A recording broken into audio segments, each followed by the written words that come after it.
Hello, everyone. This is Dora Smith, and you're listening to Engineering the Future Workforce by Siemens.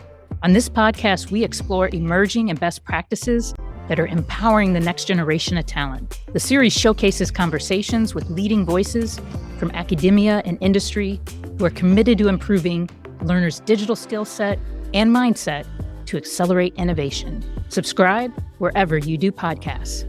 As formal education continues to evolve in response to shifting economic and industry needs, there's a growing demand for stronger collaboration between academia and the professional world. Employers are increasingly looking for graduates who possess those real-world skills, hands-on experience, while universities aim to ensure that their curricula remain relevant and forward-thinking. So in this episode of Engineering the Future Workforce, we will explore successful partnerships between educational institutions and industry leaders, one we're very proud of, actually, and the challenges of aligning academic programs with workforce demands, especially very evolving workforce demands, and how these collaborations ultimately benefit students, educators, and hiring managers. So I'd like to start off with an introduction of Michael Reedy. Michael, we're delighted to have you here as a guest on Engineering the Future Workforce. You've got such an extensive background in sustainable engineering and applied materials in industry. You've been at the forefront of bringing in academic research with real-world applications. You work in engineering education. It's really emphasized not just technical knowledge, but also the importance of innovation, problem solving, and sustainable thinking. So as someone who has taught and led initiatives that bring those academic concepts into practical industry settings, I'd like to hear first from you about what are some of the key lessons you've learned about preparing students for the evolving workforce and maybe how you've seen education and industry partnerships evolve over time. Well, first of all, thank you very much for having me. I'm really looking forward to our discussion today. For me, one of the things that I've really tried to accomplish over the last several years of teaching is just to get students to learn how to be more adaptable. One of the things that I talk about in all of my classes is that students, both at the undergraduate and at the graduate level, are going to experience perhaps the largest single transformation in industry that perhaps we've seen in the last 100 years, and on many fronts.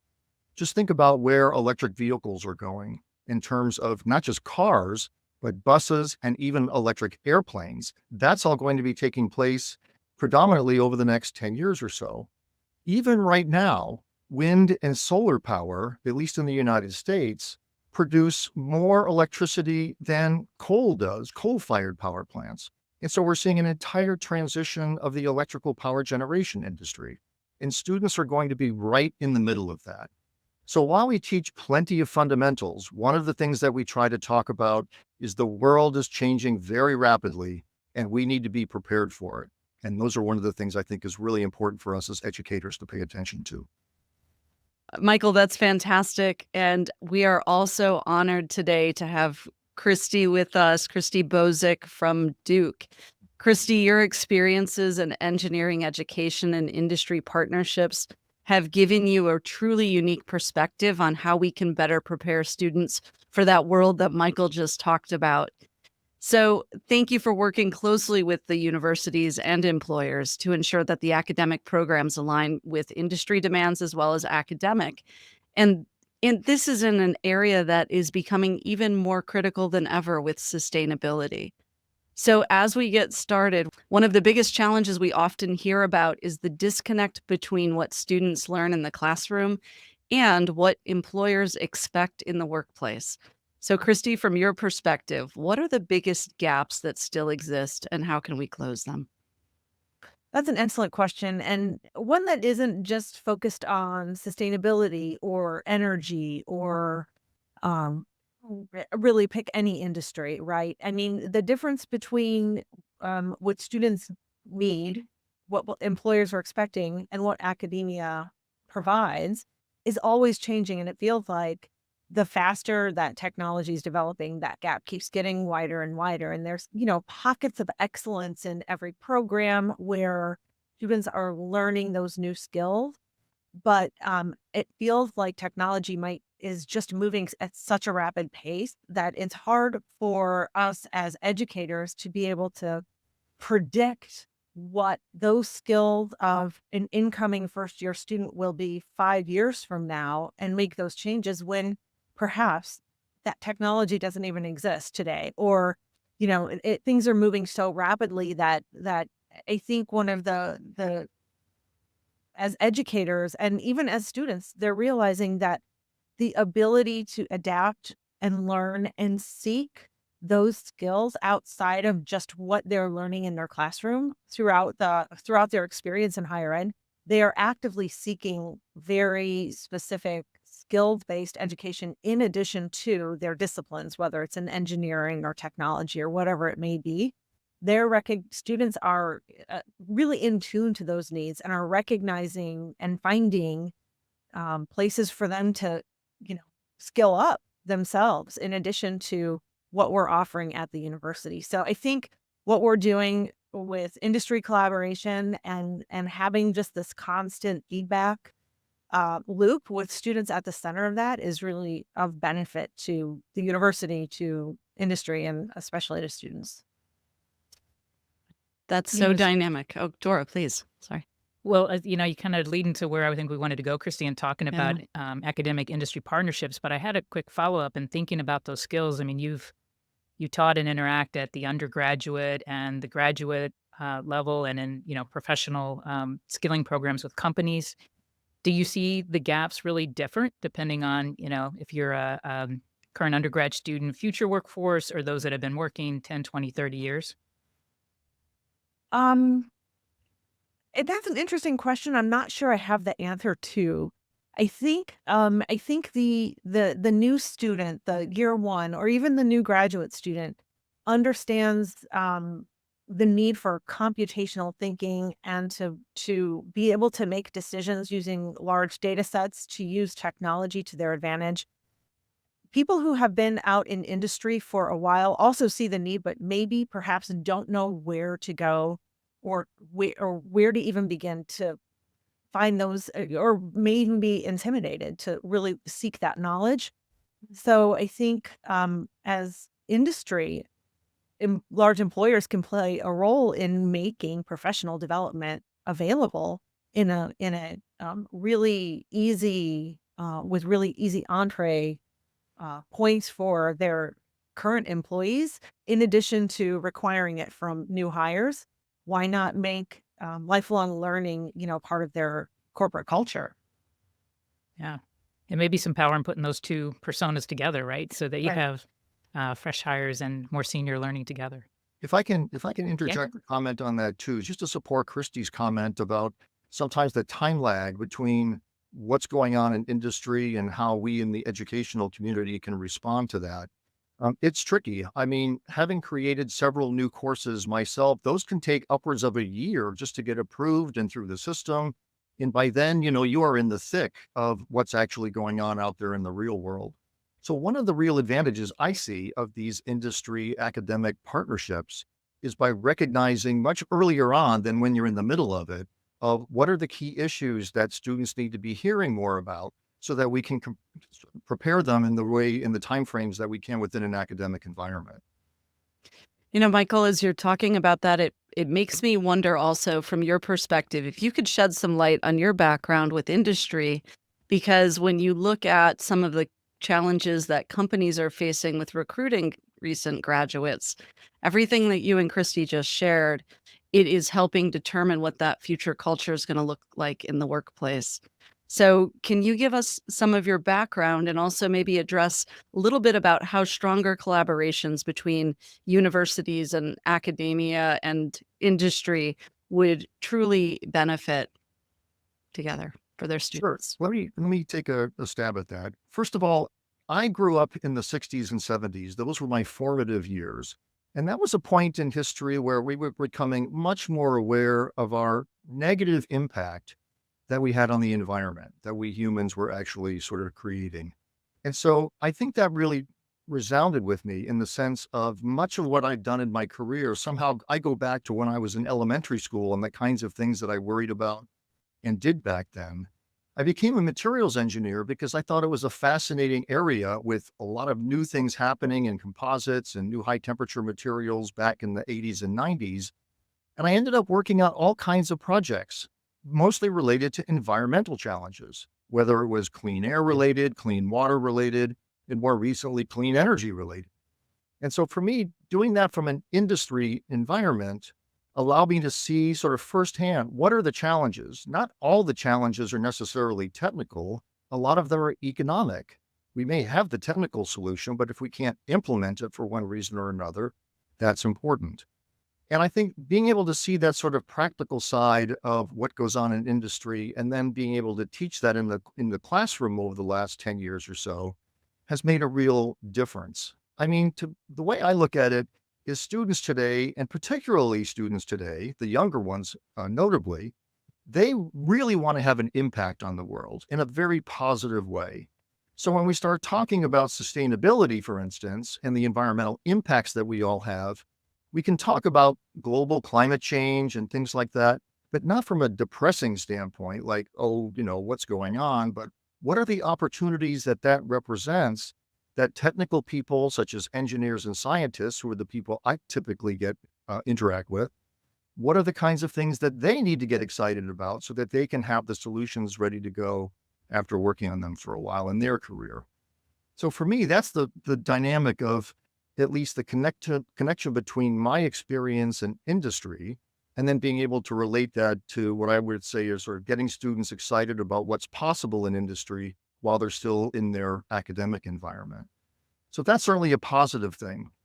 The other side of it is that gives them the chance to actually work with industry. Something I think we're going to talk about a little bit more is, well, what is the mechanism for getting those two people to talk together immediately, the students and their potential industry colleagues? I think that's something that really students would really enjoy as well.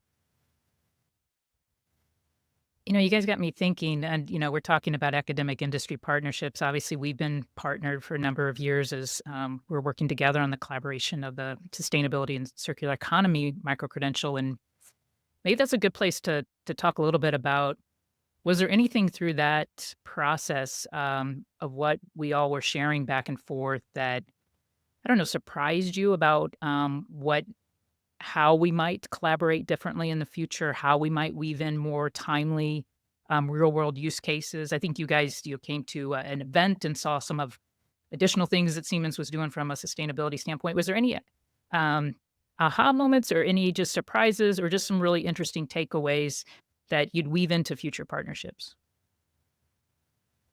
Christy, you have thoughts on that? Really good question.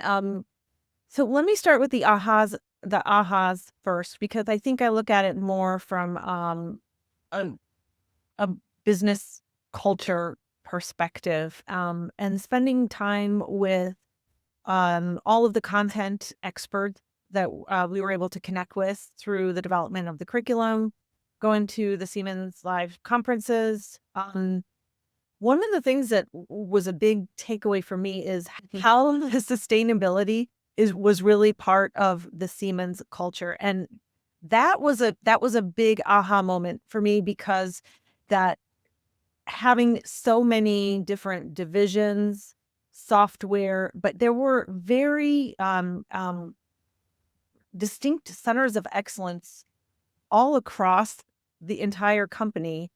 And being able to connect with all of those content level experts who truly did believe in sustainability was kind of an eye opener, right? So, I mean, not only do you have your ESG goals and you have your sustainability report, that I was able to connect with so many different people within so many different job functions that truly did follow those corporate values, and had really excellent examples of how they are putting that into practice with their customers, throughout the software, throughout their education for students at the K-12 level. It was just one leadership opportunity after another. So that was a big aha, not so much that it's something to incorporate into a new partnership or something, but to know that sustainability is a key corporate value to a company so big was a big aha moment to me. So that was my main takeaway from this partnership. And for And I me, think, go ahead, Michael. I was going to say that for me, the topic of sustainability has been something I've been quite passionate about for quite a while now. Being able to integrate that into existing engineering disciplines and engineering management disciplines is challenging because those disciplines are already pretty well established, and it's hard to sort of keep adding new things. But through this partnership, what has happened is, one, I think we've discovered that we've really hit on a topic that means a lot to students in today's environment. They want, like I mentioned earlier, they want to have a very positive impact. And they want to understand that by standing up for something that they think is really important, it's not necessarily just like being green and sort of that whole thing, but it's a very important business element. And when they see subject matter experts from companies such as Siemens talk about product carbon footprints and sustainable supply chains, all of a sudden it's like, oh, this isn't just a thing that we can talk about sort of with my friends of like minds. This is the way business is being successful today. And being able to bridge that gap strengthens then the motivation for how we can integrate more of these kinds of classes into the engineering management framework than we ever have before. So I'm really excited about the progress that we've been able to make, even under the short period of time that our design for the circular economy certificate has been available.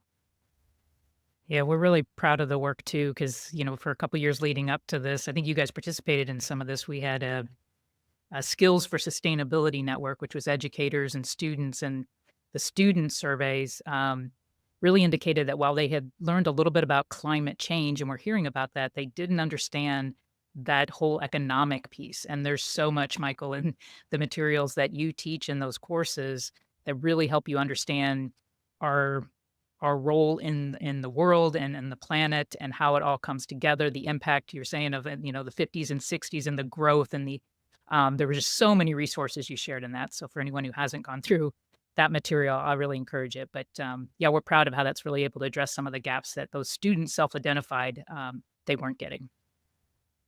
But let's talk a little bit. Shannon, you want to lead us on some conversation around what hiring managers are looking for? I would love to. Hiring managers are in a really unique position right now. If you've been a part of ASEE's conference, the American Society for Engineering Education, there have been panels at recent conferences of educators that are teaching middle school, high school, early education at the university level, and then into PhD and corporations.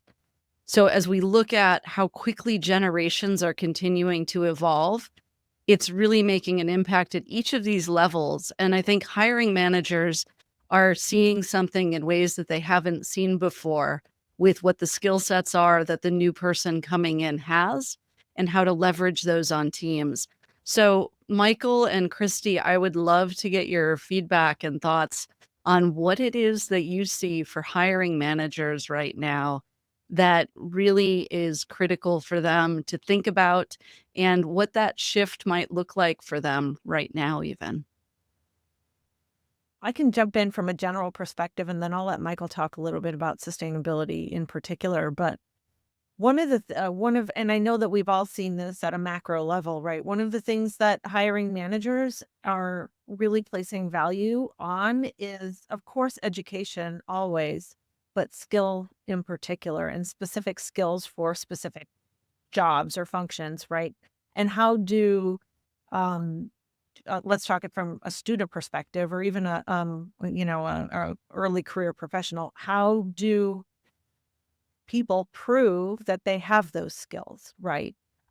So if they're hiring for a certain job or skill, what education, what training, what credential can somebody prove to that employer or potential employer that they have? So we're really looking at skills-based hiring. A lot of hiring companies are still even sort of reducing the dependence of full degrees, right, for some jobs that were traditionally degree requirements, right?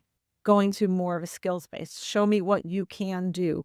A lot of technical interviews are happening more and more as well, just to make sure that the person they're hiring has those particular skills. So we're looking more from, show me your educational credential around degrees to show me prove to me that you can do this particular function or skill. So, Christy, how do you see alternative learning models impacting that? Like micro credentials or boot camps, you use case-based instruction, right? So, could you explain that a little bit? So I think that everyone, job seekers at every level are looking to level up, right? So existing people looking for better positions, better jobs, switching industries. And in order to do that, they have gaps, right? And people are recognizing that they have skills gaps. So they're looking for ways to fill those gaps, whether it is through short courses, through badge-based learning, whether it's a week, 6 weeks, 6 months, right? Whatever it is that will get them that skill that they need for that next position. So I think one of the opportunities, people are saying that they want this and they're seeking it. And if you just spend any time on LinkedIn, you can see that there are lifelong learners who are collecting micro credentials and badges who not only just want to learn the skill, but are doing that for their career progression. So the ability for somebody to continue their learning through skills-based education, I think that we as universities have to recognize the value in that and sort of getting away from the tunnel vision of degree only education. You get your bachelor's and then you get your master's and then you get your PhD, right? But what can students do along the way or instead of a full degree, whether it's learning a skill, building upon that skill to a specialization or a champion in some area, and then building upon that to, being a specialist, right, in this particular area. So at CU Boulder, as part of the specialization in the circular economy, we're providing a stackable skills-based training and education that allows learners to learn about one particular skill, get interested, build upon that to become a specialist in an area. For example, if they're particularly interested in operations management or sustainability in operations management, they can earn a badge. If they like that, they can enter into a specialization where they can become a specialist in sustainable operations and supply chain management. And successful completion, they can just keep building onto a specialist. In fact, they could lead themselves, they could build upon that all the way into a degree. So as educators, having the stackable credential to certificates to education just gives the opportunity to learn at different levels and to prove that you understand the content by appropriate assessments as well. So one of the questions I have, we started talking about how education will need to shift to meet these demands of industry, right? Michael, when we think about the instructors in the classroom then, how does this type of learning that Christy just talked about influence the way instructors might need to share content or get students thinking? We transitioned from the sage on the stage into a more interactive classroom. Where are we headed now and what should students be looking for? This is constantly evolving. I'm actually still a fan of the sage on the stage concept when the sage has a lot of credibility relative in the eyes of the students. I think that's okay. By bringing in, I think, some of these more practical project-based experiences that are often driven by industry, for instance, that just makes what I would call the more fundamental information that they pick up from the sage and turns that into a very practical skill that Christy was just talking about. And I think the instructors, most modern day instructors, I think, recognize that the days of just standing in front of a chalkboard for an hour and a half, those are over, and being able to interact with students in a much different way. And even even if those students are online, we need to figure out how can we engage those students in the same way as if they were sitting right in front of us. So I think all of these things are changing and we're trying to figure out where it's all going necessarily. And so we try new things, right? For instance, several years ago, Christy and I were thinking, well, what if we put our entire program and management degree on Coursera? What would happen? We didn't really know what the outcome was going to be or even how to do that. But it turns out that was a pretty good decision to make because the online world has really coalesced around this idea of looking at learners that don't want a traditional type of education. And I think we've really tapped into something there. So as the technology continues to improve, as we can engage industry more with making what our fundamental knowledge more practical, I think this is going to be an interesting sort of way to go over the next 10 years. I think your learners would agree, Christy, when you were talking about the credential, the feedback we're getting from students that are completing it, as word of mouth, they're coming back talking about how positive their experience has been. So congratulations to both of you on putting that together. And we're proud to be able to partner with you to have done that. So, that really brings us to industry relevant pathways. I think that Dora, you get really excited when we talk about this, like I do about hiring. Well, yeah, I want to dive a little bit more into the learners and how they're learning. Having gone through some of the content myself, Michael, one of the things that really stuck with me was being able to have that peer interaction and a global set of peers. You're sharing comments on your reflection on a certain thing you study more, and be somebody from Australia and somebody from India, and hearing maybe which of the things that I forget what the name of the report was. There was one around missions. It was on Project Drawdown, I think was the example you went into, Michael. And what I was most drawn to was quite different than what somebody in Australia was drawn to versus India, right? But having that peer reflection and interaction, is I think one example of what you were kind of talking about. But can you share a little bit more about, the learners, what you're seeing when you look at the data of who's coming into these courses, if they are maybe more fresh workforce or more senior, and what you see when you look at the data about how they're learning, what works best with them? Well, Christy, we can talk about this because we recently got some data on the students that are taking our courses for credit and non for credit. And I would say, by and large, most of the students we've seen are in their early career, early management levels of sort of education or in their professional career. So they're sort of in that 30-year-old range. They want to figure out, where do I go from here? They're looking for those specific sets of skills to be able to do that. And maybe from within the industry that they're in or where they want to go with their particular company, sustainability is clearly an important aspect of that, because that's why they're gravitating towards our series of courses. Now, if I could talk about that a little bit, we've designed a series of courses that I think provide a really good foundation for why this is an important discussion to have in the first place. And that gets people saying, yes, okay, I know about climate change, but I didn't understand the details about the molecular composition of greenhouse gases. And now I get it, kind of thing. So that was really important. But then it's like, okay, now what? And how do we change the way we design products, for instance? What about all that packaging that I throw away? What can I do about that? We're sourcing these from around the world. What about sustainable supply chains and how can we make that happen? And an exciting course that's coming in the near future is what Christy will be talking about how do we become sustainability leaders within this organization. And so we're finding that this online platform that we're using and the aspect of Siemens experts involved showing that this is really important to us too, which is why we have these teams that are formed around sustainability and the circular economy, get students to feel like this is an important area of their overall professional development.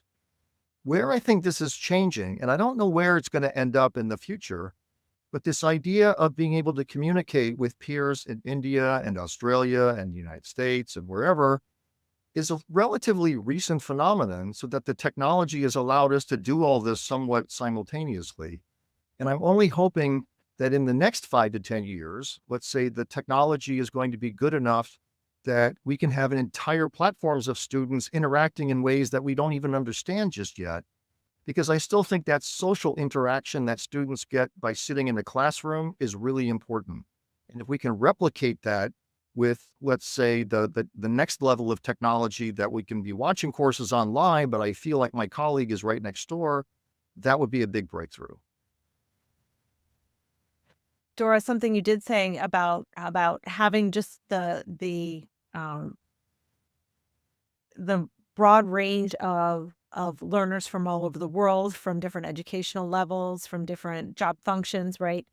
I did pull some of the basic information about who is enrolled in or who is engaging in the micro-credential, especially just only around the sustainability initiatives um, and partnership that we've talked about. And it really is across the board, which is really exciting because we're looking at some different demographics than what we would have even expected, right? So some of the initial data I'd say is about 60% are full are work 60% of the people who are seeking like some credential are full-time, have a full-time job, and about 40% are either the mix between part-time or full-time student or part-time student. Um, what was really interesting to me is about 1/3 are bachelor degree seeking students who are learning in addition to their full-time bachelor's program somewhere else. And about a third have completed a bachelor's. And then about a third have completed a master's degree. So we have a wide range of learners engaged in the topics from all over the world. There are about 30% are from North America, 25% from Europe, and then a pretty even distribution from around the world too. So that diversity in thought, the diversity in perspective is really enriching the experience online when you have that peer-to-peer. So that's pretty exciting.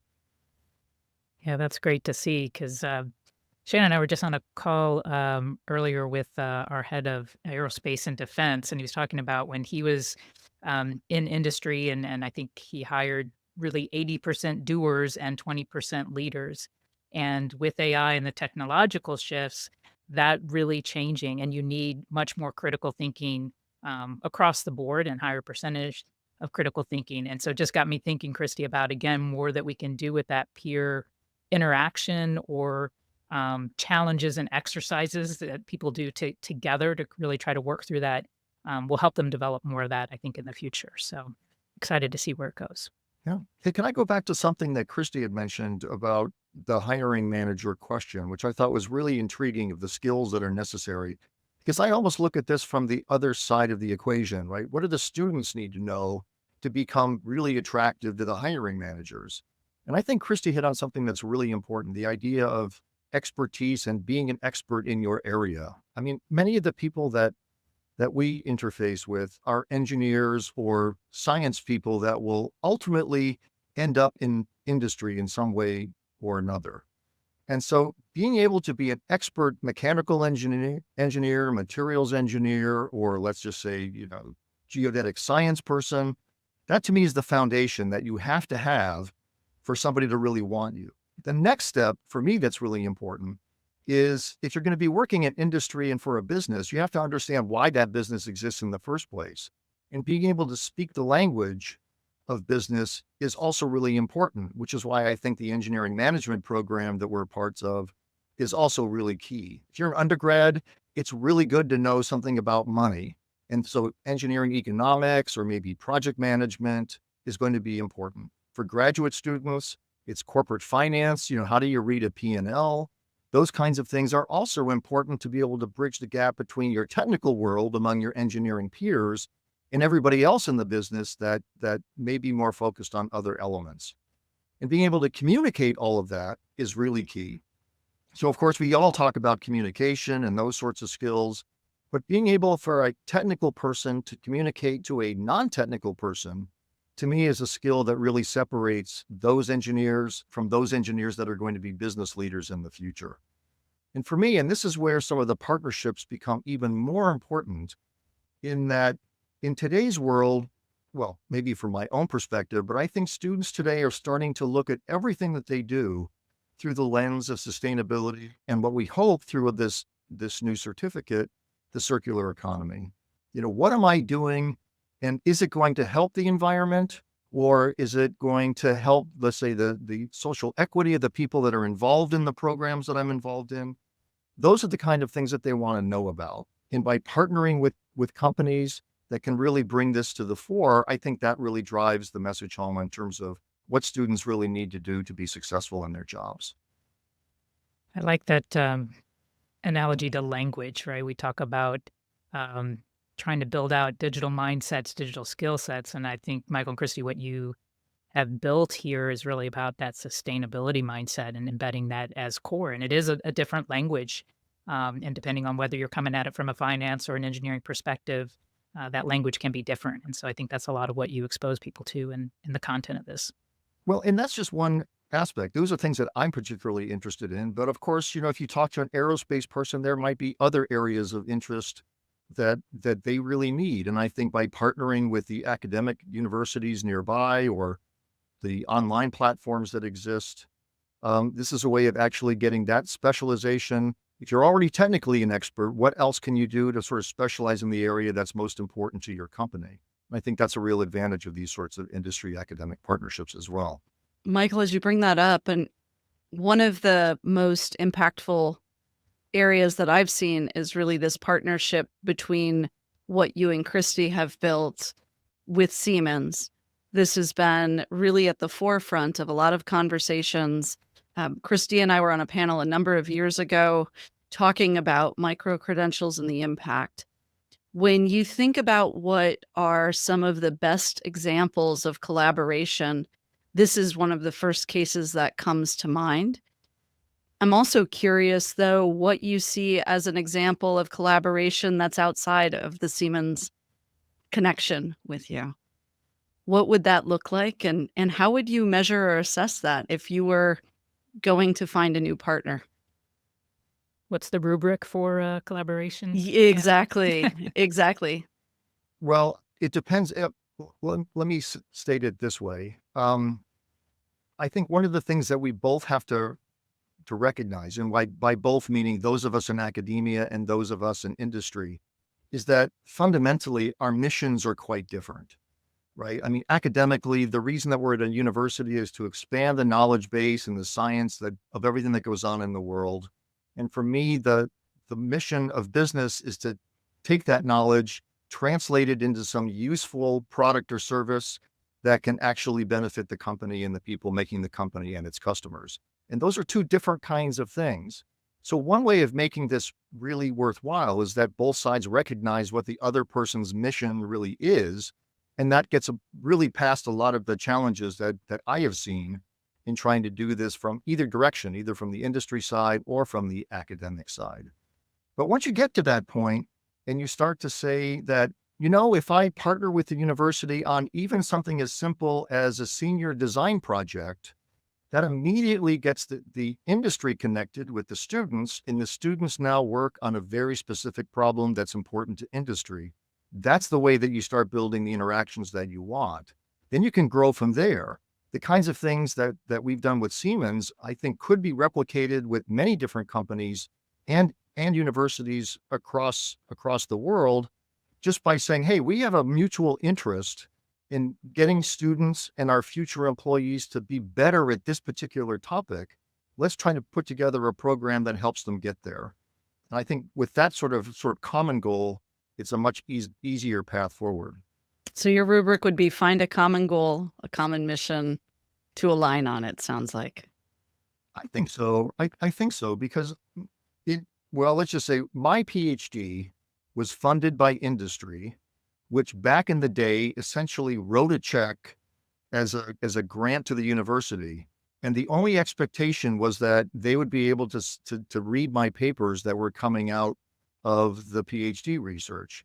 It wasn't necessarily wanting any IP or any of that sort of thing. It was easy. Subsequently, I've been involved in industry trying to to sort of work with different universities where there was a whole set of IP conditions that were required. And that makes life really complicated. And so recognizing that, IP is something that could be challenging.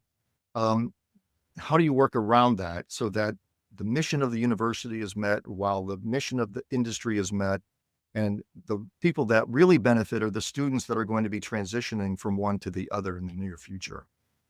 Great. And- Thank you. And Christy, yeah. And it's back to Dora's question about those, what are the lessons learned or the aha moments, right? So I like to think that finding that common goal, and fostering a relationship with another industry partner sounds great, but some of the lessons learned through this partnership are ones that I'll take forward in future partnerships. Are first and foremost is having clear expectations from the beginning from both parties, all around the student-centered learning outcomes. What's in it for the partner, for the industry partner? What are the expectations of the university? What are the timings? So really having a clear expectations of what the results and goals are. And number two is those outcomes, really clear, explicit, agreed upon outcomes.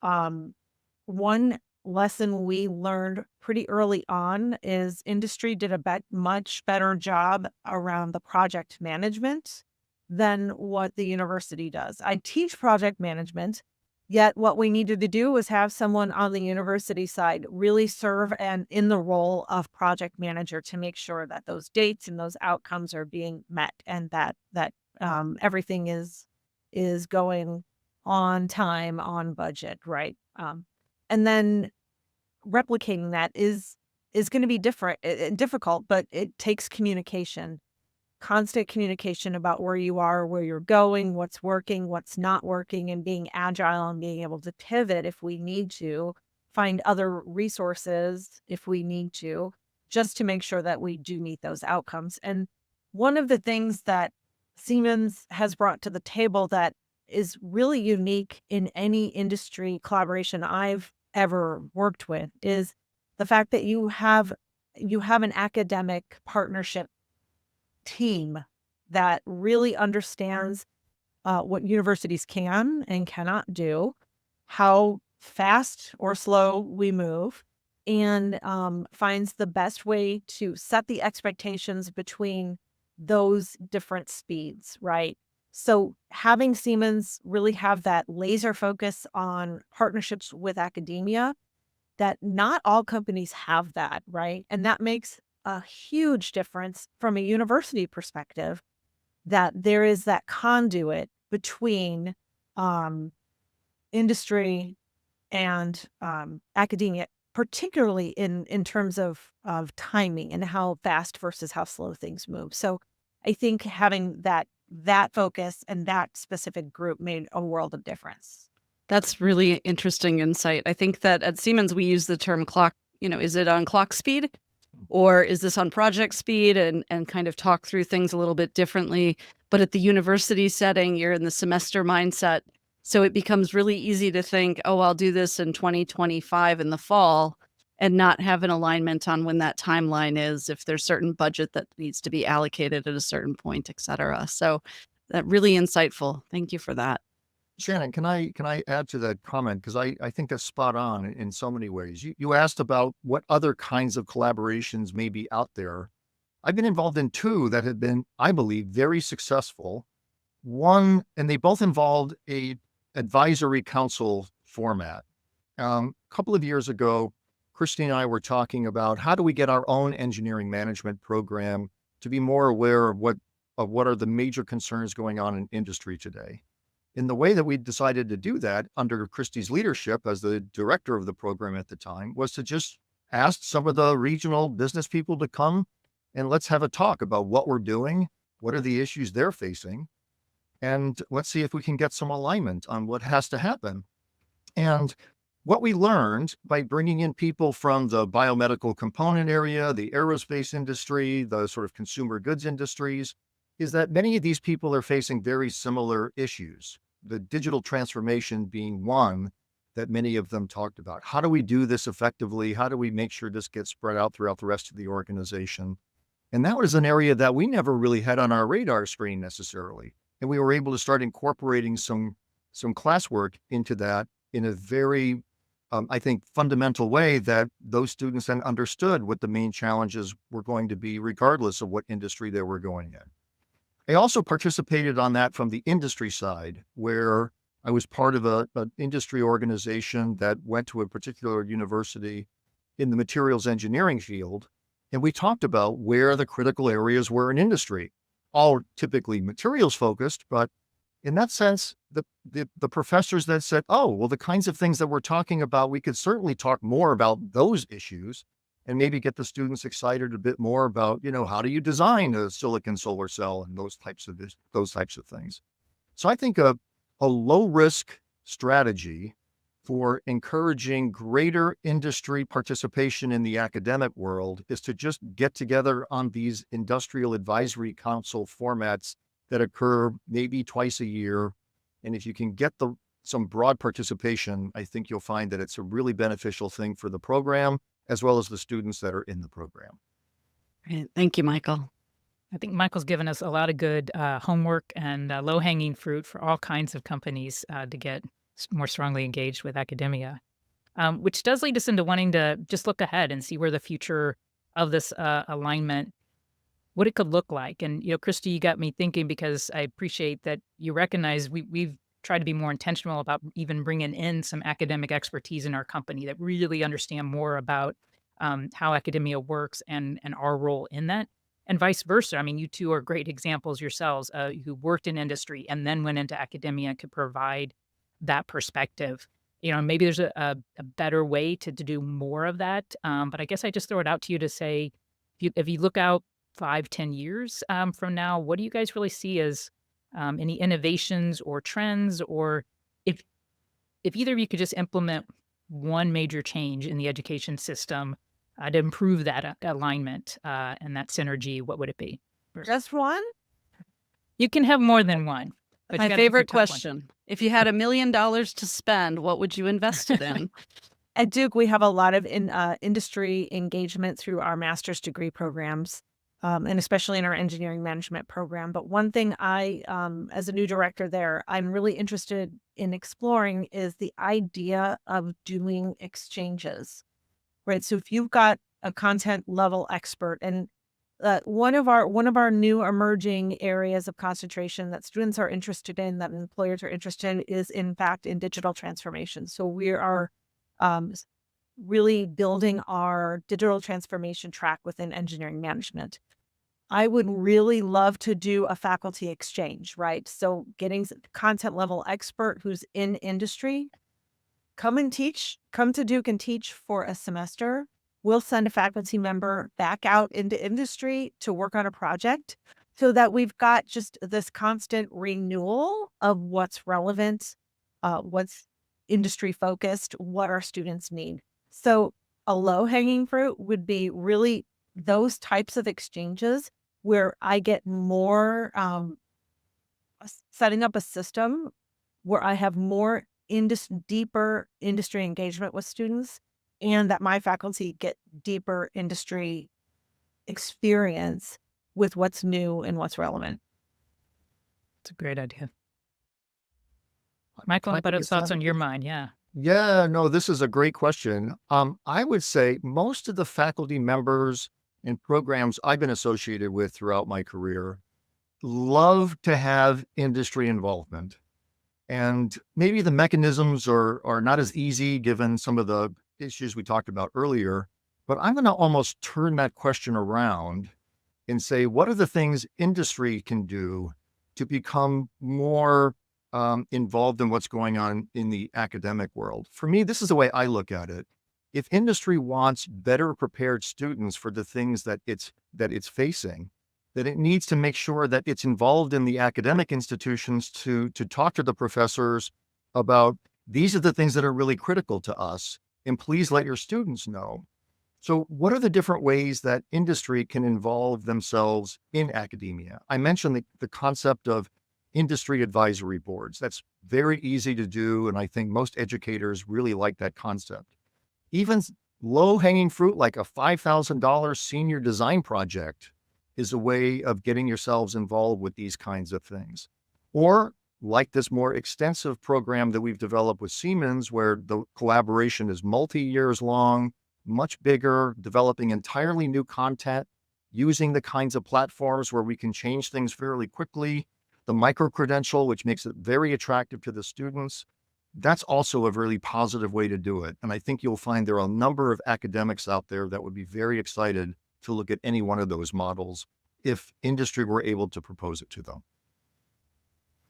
And I think one of the things that our partnership started a long time before this, but over this last year, going into this pilot review with ABET now looking at industry certificates and credentials, I think it gives us a pathway, Michael, for much more of that industry input and schools' ability to bring in those real world experiences, that more agile knowledge transfer. So I'm excited to see where that goes and look forward to it. Are there some, I guess, parting thoughts on your guys' mind of things maybe we didn't already touch on cover, but are just reflections for where you're at right now in your careers? Well, let me just say, because I get a chance to talk about sustainability a lot these days in the courses that I teach and in the new certificates that we've launched in conjunction with Siemens. And I really do think that the platform that we've selected, being the online mechanism that Coursera has allowed us to do, the fact that ABET is now involved, that gives a lot of credibility to the kinds of online learning that students can look into. The micro-credentialing that Siemens is enabling makes it, again, that much more worthwhile and attractive for students to be able to do this. None of this existed not too long ago. And I think things are really evolving quickly on the educational front. And so being a part of this to kind of like maybe just try out new ideas and see what works has been a really exciting endeavor these last couple of years. And I'm really happy to be able to do it with my former boss, Christy Bozic, as well as this partnership that we've established with Siemens. It's been a very rewarding and fulfilling process. And I certainly encourage a lot of my peers to think about this if they wanted to develop something that's passionate to them. That's great. Christy, thoughts on your mind? And some of my, I guess, parting thoughts is I think that the evolution or role, or evolution probably is the right word, of skills-based learning, skills-based education is only going to become more and more important to people as in the future, right? So looking for opportunities to be more nimble and reactive and proactive to what skills learners are wanting, what industry needs in the near term, to be able to react to that, to develop something and launch that on a platform or some manner that reaches a large amount of people, right? But to do that in a thoughtful and quality way is a challenge. And if we could develop a smoother system for meeting those needs, I think that would just benefit industry learners and higher education as well. That's great. Well, thank you, Michael and Christy, for sharing your perspective, your insights on how we can better align education and the needs of industry. It's a pleasure having you on the show. There will be links to some of the resources that we've mentioned in today's show. We'll certainly put links to a number of interesting courses and additional homework reading assignments for you. But thanks again to everyone for listening, and keep an eye out for our next episode. Thank you for the opportunity. Thank you. Thanks for joining us for another episode of Engineering the Future Workforce. The show notes include links to any resources mentioned in today's show. If you're enjoying our podcast, please subscribe so you never miss an episode, and leave us a 5-star review.